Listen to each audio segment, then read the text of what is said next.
ما زال فيه أموال مكدسة مدفونة، وهذه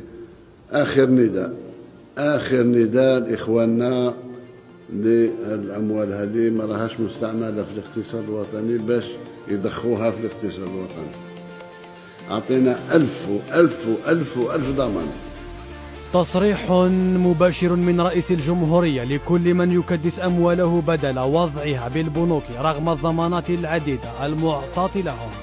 أشخاص لجأوا بطريقة احتيالية لتغيير أموالهم إلى عملة الأورو، ما خلق اضطرابا في سعره. أنا نشرو في الأورو 22 نبيعو 22 10.